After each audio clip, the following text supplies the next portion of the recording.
હાલો આજ તમને માધવપુરનો મેળો દેખાડો। બપોરે હું અને બ્રિજન નીકળી ગયા માધવપુર માટે। 1 કલાકમાં અમે પહોંચી ગયા માધવપુર।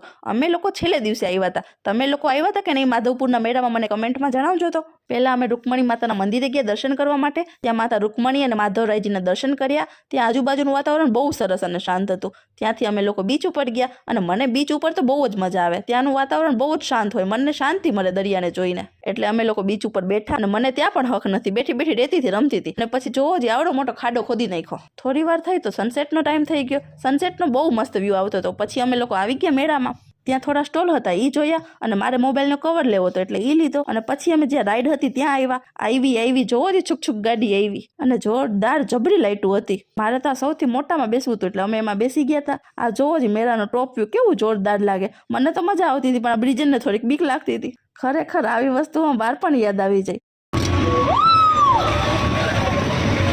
રાઈડમાંથી ઉતરીને પછી અમે લોકોએ નાસ્તો કર્યો પણ એમાં અમને બહુ મજા ના આવી। એટલે પછી અમે મેળામાંથી નીકળી ગયા ઘર તરફ અને અમારા ગામ પાસે સારા ભજીયા મળે, ત્યાં ભજીયા ખાવા આવ્યા। મને તો જોરદાર ભૂખ લાગી હતી એટલે ભજીયા આવે ત્યાં સુધી તો મેં ઘણો સંભારો ખાઈ લીધો અને ફાઇનલી ભજીયા આવ્યા અને અમે ખાધા પછી પેટને શાંતિ થઈ। તો આજ માટે બસ આટલું જ। વિડીયો ગમ્યો હોય તો વિડીયોને લાઈક શેર કરવાનું ન ભૂલતા, ચેનલને સબસ્ક્રાઈબ તો કરી જ લેજો। Bye bye.